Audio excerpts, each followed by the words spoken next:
Breaking news, హిజ్రా gang leader Hasani murder సంచలనంగా మారింది. 4 రోజులు దాటినా హత్య కారణాలేంటో తెలియడం లేదు. అయితే హాసనీపై తిరుపతిలో కుట్ర జరిగిందని తెలుస్తోంది. తిరుపతికి చెందిన రౌడీ షీటర్లే హాసనీని హత్య చేశారు అని చెప్తున్నారు. పరారీలో ఉన్నాడు ప్రస్తుతం హాసనీ కారు డ్రైవర్. హాసనీ గురించి రౌడీ షీటర్లకు అప్డేట్ అందించింది కూడా హాసనీ కార్ డ్రైవరే అని చెప్తున్నారు.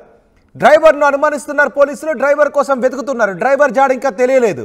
హత్య తర్వాత హాసనీ ఒంటిపై ఉన్న బంగారం కూడా మాయమైపోయింది. అయితే కొన్ని విషయాలు తెలుస్తూ ఉన్నాయి. తన స్నేహితురాలిని వదిలేయమని హాసనీ చెప్పినందుకు తన స్నేహితురాలి ప్రియుడే ఈ మర్డర్కు స్కెచ్ వేశాడు అని పోలీసులు అనుమానిస్తూ ఉన్నారు. మరోవైపు వారం రోజుల క్రితం నంద్యాల కలెక్టర్కు హాసనీపై హిజ్రాల సంఘం ఫిర్యాదు చేసింది. హాసనీ దాదాగిరి చేస్తూ వసూలకు పాల్పడుతోందని ఆరోపించారు. హాసనీపై కొడవలూరు మండలం టపాతోపు దగ్గర కత్తులతో అటాక్ చేశారు. హాస్పిటల్కు తరలించే లోపే హాసనీ చనిపోయింది. పార్లపల్లి గుడిలో పూజలు చేసి తిరిగి వస్తూ ఉండగా ఒకచోట రైల్వే అండర్ పాస్ బ్రిడ్జి దగ్గర అటో కారు ఇటో కారు అడ్డుగా పెట్టి హాసనీ ప్రయాణిస్తున్న car railway pass under pass బ్రిడ్జిలోకి ప్రవేశించగానే ముందొక కారును అడ్డంగా పెట్టుంచారు. వెనుక నుంచి మరో కారును అడ్డంగా పెట్టి హాసనీపై సుమారు 10 మంది వరకు కత్తులతోనూ రాడ్లతోనూ దాడికి పాల్పడి ఆమెను చంపేశారు. కొన ఊపిరితో ఉన్న హాసనీని ప్రభుత్వ ఆసుపత్రికి తరలించగా అప్పటికే హాసనీ చనిపోయిందని చెప్పారు. అయితే 10,000 మంది హిజ్రాలకు గ్యాంగ్ లీడర్గా హాసనీ ఉంది అని చెప్తున్నారు. నెల్లూరు, తిరుపతి, చిత్తూరు, కడప, కర్నూలు, నంద్యాల, కర్ణాటక ప్రాంతాల్లో హాసనీ గ్యాంగులు ఉన్నాయని చెబుతున్నారు. అయితే హాసనీ హత్యకు పాల్పడిన వారిని గుర్తించే పనిలో పోలీసులు ఉన్నారు.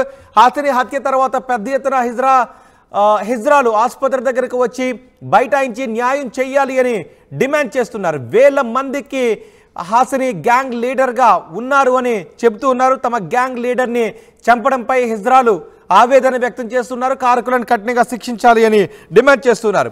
అయితే అసలు హాసనీ హత్య జరిగినప్పుడు హాసనీ పక్కనే ఉన్నారు ప్రత్యక్ష సాక్షి. ఆ ప్రత్యక్ష సాక్షి హాసనీ హత్య గురించి ఏం చెప్తున్నారో ఒకసారి విందాం. హాసనీ గారు, మా రాష్ట్ర అధ్యక్షురాలైన హాసనీ గారు వాళ్ళ సొంత ఊరైన పార్లపల్లి అనే గ్రామంలో రాళ్ళమిట్ట అనే ఏరియాలో ఒక మహాలక్ష్మి గుడి కట్టేయడం జరిగింది. ఆ గుడి కుంభాభిషేకానికి వెళ్ళొస్తూ ఉంటే కొందరు వ్యక్తులు మాపై మేము 4 కారులో వెళ్తున్నామండి. మీరు ఉన్నారా స్పాట్లో? ఉన్నాను. మేము 4 కారులో వెళ్తున్నాము. వెళ్తా ఉంటే ఉన్నట్టుగా ఉండి అది రైల్వే ట్రాక్ బ్రిడ్జ్ వస్తుంది కదా, ఆ బ్రిడ్జ్కి ఇటొక్క కారు అటొక్క కారు పెట్టేశారు. మా కారుకి మధ్యలో రాడ్లతో దాడి చేయడం జరిగింది. దాడి చేసి దానికి మేము మేలుకునే లోపలే మా హాసనీ అయిన రాష్ట్ర అధ్యక్షురాలని లాక్కోవడం జరిగింది. మొత్తం వాళ్ళు ఉంటారు, ఒక 10 మంది దాకా ఉంటారు. ఏమో సార్ తెలియదు. ఆడవారి పైన మగవారి పైన అఘాయిత్యాలు జరుగుతున్నాయి అని అన్నారు. లాస్ట్కి మా ట్రాన్స్జెండర్కి కూడా సపోర్ట్ లేకుండా, రక్షణ లేకుండా అయిపోయింది. మేము ఏం చెప్పాలో మాకే తెలియట్లేదు సార్. మా కమ్యూనిటీలో ఒకప్పుడు ఎవరికి రేషన్ కార్డులు కానీ ఆధార్ కార్డులు కానీ ఎవరికి లేని దుస్థితిలో ఉన్న జిల్లాలు మొత్తం అందరినీ ప్రోత్సాహంతో ప్రతి ఒక్కరికి రేషన్ కార్డులు కానీ, ఇళ్ల స్థలాలు కానీ, అలాగే పింఛన్లు కానీ, పింఛను ఫస్ట్ మొదలు సీఎం గారు, అప్పట్లో సీఎం గారు చంద్రబాబు నాయుడు గారు ఉన్నప్పుడు పింఛను ఫస్ట్ సీఎం చేతుల మీదుగా అందుకుని సార్ హాసనీ గారు.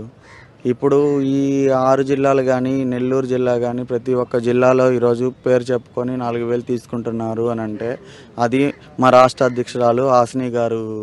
ఉదయాన్నే 5:20 గంటలకి పోలీసు వాళ్ళు వచ్చారు. వచ్చి ఈ గుడి ఏందమ్మా, ఎక్కడ ఏం జరిగింది అన్నారు. ఏమైంది సార్, ఏం జరుగుతుంది, ఎందుకు వచ్చారు సార్ మీరు?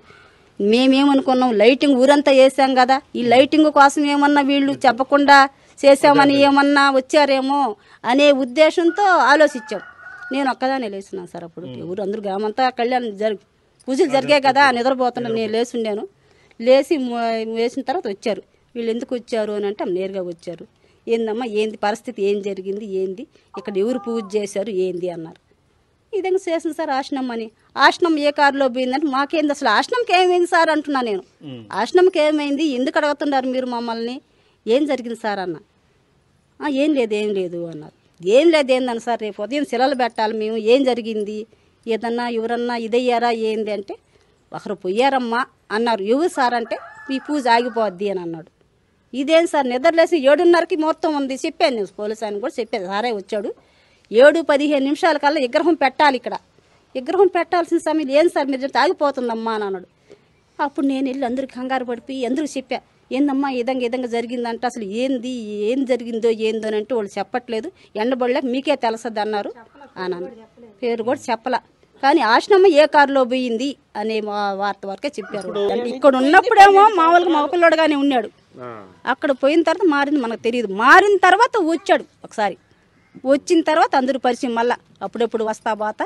మారిన తర్వాత వచ్చి అందరికి ముసలి అందరికి 10 రూపాయలు ఇచ్చేవాడు, చేసేవాడు. ఏదైనా మేము కార్యక్రమం చేసుకుని ఫోన్ చేస్తే మాకు ఎంత కావాలంటే 20,000, ఎప్పుడు 100 ఇచ్చేవాడు కాదు, 20,000 ఇచ్చేవాడు, 10,000 ఇచ్చేవాడు. వచ్చి ఇచ్చింది మాకు అటు సాయం చేసి, ఇంత చేసావు నీ పేరుండాలా. లాస్ట్ ఫైనల్ నేను అడిగింది ఒకటే, అమ్మ ఇంత చేస్తుండవు, నిన్ను శిలాపలకం మీద ప్రతిష్ఠించేటప్పుడు మీ పేర్లు అనేది ఆశ్ని మేడం ఈ విధంగా మనం గుడికి చేయించింది అనే రాసే అవకాశానికి నా పేరు ఒకటి ఇవ్వమ్మా అనంటే మాతో బాగుండేది నాయనా, బాగుండేది. వచ్చినప్పుడల్లా మమ్మల్ని కలిసేది, మాట్లాడేది. అవ్వా నేనేమి రూపాయి పెట్టబడలేదు, మీరు అన్నీ నేనే పెట్టి చేస్తాను. రేపు కూడా 40 రోజులు పూజకి అయ్యేవారికి డబ్బులు నేను ఇస్తాను. చీరలు కావాలన్నా 40 చీరలు నేను తెచ్చిస్తాను. మళ్ళా 40 రోజుల తర్వాత పెద్ద పూజ చేయిస్తాను. ఏందో డాన్స్ ప్రోగ్రాలు పెట్టిస్తాను అని చెప్పేది. సగంతరాన్నే పోయేసింది. అది మాకు బాధ. అన్నీ జరుపుకోలేక చేసింది, చేయాల్సినవి కూడా సగంతరాన ముంచేసారు ఆమెని. మరస లేకుండా నిన్నటాల నుంచి మా బాధలు. వచ్చినప్పుడల్లా బాగా పలకరిస్తుండేది. ఏది కావాలన్నా అడగకముందే ఇది నేను చేస్తా, అది నేను చేస్తా అని చెప్పేది. అలాంటి మనిషి లేదంటే చాలా బాధాకరంగా. ఏమనుకోండి, అన్యాయంగా చంపేశారు ఆమెని, మరవలేకున్నాం సార్ మేము. హాసిని తమతో చాలా ఆప్యాయంగా ఉండేదని, ఎంతో ప్రేమతో ఉండేది అని హాసిని బంధువులు, కుటుంబ సభ్యులు, స్నేహితులు చెప్తున్నారు. పైగా తోటి హిజ్రాల కోసం ఆమె ప్రభుత్వంతో పోరాడి ఎన్నో పథకాలను కూడా తీసుకొచ్చింది, లబ్ధిని కూడా తీసుకొచ్చింది అని హాసినిని ఫాలో అయ్యే వాళ్ళు చెప్తున్నారు, హాసిని స్నేహితులు చెప్తున్నారు. హాసినిని చంపిన వాళ్ళను కఠినంగా శిక్షించాలి అని డిమాండ్ చేస్తున్నారు. ఒకసారి మా ప్రతినిధి గయాజ్తో మాట్లాడదాం. గయాజ్, హాసినిని చంపింది ఎవరు అన్న దానిపైన పోలీసులకు ఏదైనా ఆధారాలు దొరికాయా? రోహిత్, హిజ్రా రాష్ట్ర నాయకుడైన హాసినిని హత్య చేసింది తిరుపతిలోనే స్కెచ్ చేశారనేది కూడా పోలీసులలో ప్రాథమిక సమాచారం తెలిసింది. అయితే తిరుపతికి చెందిన ఒక నేరస్తుడు, అదేవిధంగా నెల్లూరులో మరికొంతమంది కలిసి ఆమెని హత్య చేసినట్లు పోలీసు విచారణలు అయితే తెలిసింది. అయితే హాసిని ఆ రోజు ఏ ఊరికైతే పార్లపల్లి గుడికి వెళ్ళిందో కారులో, తిరుపతి నుంచి పార్లపల్లికి వచ్చింది, ఆ కారు డ్రైవరు టోటల్ వీళ్లకు ఈ హత్య చేయాలని పథకం పన్నారు. వాళ్లకు ఎప్పటికప్పుడు సమాచారం అందిస్తూ వచ్చాడు. అయితే ఆ రోజు ఆమె టెంపుల్లో, అంటే పార్లపల్లిలో టెంపుల్ ఆమె సొంత నిధులతోనే కట్టించడం జరిగింది. ఆ రోజు రాత్రి 10 గంటల దాకా ఆమె పార్లపల్లిలోనే మహాలక్ష్మి తల్లి ఈ విగ్రహాలను కూడా ప్రతిష్ఠ చేయడం జరిగింది. కుటుంబ సభ్యులతో మొత్తం ఆమె హోమాలు కూడా నిర్వహించింది. మళ్ళీ మరుసటి రోజు ఉదయాన్నే ఆమె పార్లపల్లికి రావాల్సి ఉంది. అంటే నైట్ అక్కడ ఉండడానికి వీలు పడదని వాళ్ళ కుటుంబ సభ్యులు చిన్న పిల్లలతో వచ్చారు. దానివల్ల ఏంటంటే నెల్లూరుకు వచ్చేసి ఆ రాత్రి నెల్లూరులోనే ఏదో ఒక లాడ్జిలో బస చేసి తిరిగి మరుసటి రోజు ఉదయం వెళ్లాలని చూసి ఆ రోజు రాత్రి 10 గంటలకు ఆమె పార్లపల్లి నుంచి కారులో బయలుదేరింది. ఈ సమాచారాన్ని వెంటనే అతను డ్రైవరు ఎవరైతే హంతకులుగా అనుమానిస్తారో వాళ్ళకు సమాచారం అందించారు. కరెక్ట్ తపాతోపు వచ్చే కాడ అక్కడ ఒక బ్రిడ్జి ఉంది. ఆ బ్రిడ్జి దగ్గర రోడ్డుకి అడ్డంగా కారులో ఆపి ఆమెని లాక్కెళ్లి చీకట్లో అతి దారుణంగా హత్య చేశారు. అయితే ఆమె ఒంటి మీద కూడా నగలు ఉన్నాయి, అవి కూడా దోచుకొని వెళ్ళినట్లు కూడా తెలుస్తుంది. అయితే ప్రధానంగా ఈ కుట్ర అంత కసిగా అంత హత్య చేయాల్సిన పరిస్థితి ఎందుకు వచ్చింది అనే విచారణలో కూడా, ఎందుకంటే తిరుపతిలో ఈ ఇతర హాసినికి సంబంధించిన ఒక మంచి బెస్ట్ ఫ్రెండ్ ఉంది. ఆమె వేరే ఒక నేరస్తుడితో సంబంధాలు పెట్టుకుని ఉంది. ఆమె సంపాదించిన సంపాదన మొత్తము ఆ నేరస్తుడు తినేస్తా వస్తున్నాడు. అయితే దీని మీద ఆమెతో దూరం ఉండు, ఆమెతో సంబంధం వద్దు ఇదని కూడా ఆ హాసిని ఆయనతో ఆ రౌడీ షీటర్తో గొడవ పడడం జరిగింది. అదేవిధంగా వార్నింగ్ ఇచ్చి 1-2 సార్లు ఆ నేర చరిత్ర కలిగిన ఆ వ్యక్తి మీద కూడా దాడి చేసినట్లు కూడా పోలీసుల సమాచారం. అయితే అతను తనను కొట్టిందన్న కోపంతో హాసిని ఎట్టయినా హతమార్చాలన్న ఉద్దేశంతో, అంటే హాసినికి వ్యతిరేక గ్రూపులతో కొంతమందిని కలుపుకుని మొత్తం ఈ హత్య జరిగినట్లు పోలీసు విచారణలు అయితే తెలిసింది రోహిత్. అసలు డ్రైవర్ ఎక్కడున్నాడు ఇప్పుడు? ప్రస్తుతము డ్రైవరు ఆ రోజు ఈమెని చంపిన వెంటనే డ్రైవరు ఫరారైపోయాడు. అయితే డ్రైవర్ ఇంతవరకు దొరకలేదు. కారు మాత్రం వదిలేసి వెళ్ళాడు. పోలీసులు కారుని కూడా స్వాధీనపరుచుకున్నాడు. అయితే డ్రైవరు దొరికితే మాత్రం ఇంకా పక్కా సమాచారము తెలిసే అవకాశాలు ఉన్నాయి రోహిత్. సో ఇప్పుడు ఎవరైతే కొంతమంది మీద అనుమానం వ్యక్తం చేస్తున్నారో తన స్నేహితురాన్ని వదిలేయమన్నందుకు ఆమె ప్రియుడి దారుణానికి పాల్పడ్డాడు అని, సో వాళ్ళని ఎవరినైనా అదుపులోకి తీసుకున్నారా? అలాగే ఆ సమయంలో డ్రైవర్ మొబైల్ నెంబర్ నుంచి అంతకు కొద్దిసేపు ముందు ఎవరెవరికి కాల్స్ వెళ్ళాయి అనే వివరాలు ఏమైనా సేకరించారా? రోహిత్, ప్రస్తుతము ప్రధాన నిందితులు అదేవిధంగా నెల్లూరు చెందిన ఒక 3-4, అదేవిధంగా తిరుపతికి చెందిన వాళ్ళు మొత్తం ఇప్పటికి పోలీసు అదుపులో ఒక 8 మంది ఉన్నారు. అయితే 8 మందిలో ఒక 5 మంది అంటే స్పాట్ లో ఉన్నారు. ఆసిని చంపేటప్పుడు స్పాట్ లో ఉన్నారు. అయితే వాళ్ళని విచారించారు. అయితే ఆసిని వంటి మీద ఉన్న నగదు ఎవరు దగ్గర ఉంది, అది ఆ రికవరీ చేయడంలో కొంత ఆలస్యం అవుతున్నట్లు కూడా మనకైతే తెలుస్తుంది. మొత్తం మీద ఆసిని చంపిన వాళ్ళు మొత్తము దొరికిపోయినట్టే లెక్క. అయితే ఈ కొంత నగదు వచ్చి ఈ డ్రైవరు తీసుకొని పోయి ఉన్నాడని కూడా కొంత సమాచారం ఉంది. అయితే డ్రైవర్ కోసం ప్రత్యేక బృందాలు కూడా గాలిస్తున్నారు. అయితే తిరుపతిలో ఉండొచ్చని కూడా, తిరుపతి చిత్తూరు జిల్లాలోనే ఉండొచ్చని కూడా పోలీసులు అనుమానిస్తున్నారు. అతను దొరికితే పూర్తి వివరాలు తెలిసే అవకాశాలు ఉంటాయి Rohit. Right guys, hijra gang leader Hassine murder సంచలనంగా మారింది. నెల్లూరులో జరిగిన ఈ మర్డర్ 4 రోజులు దాటినా ఈ హత్యపై మిస్టరీ మాత్రం ఇంకా తొలగడం లేదు. ఇప్పటికే కొంతమందిని అదుపులోకి తీసుకున్నారు. వాళ్ళందరూ పోలీసులు అదుపులో ఉన్నారు.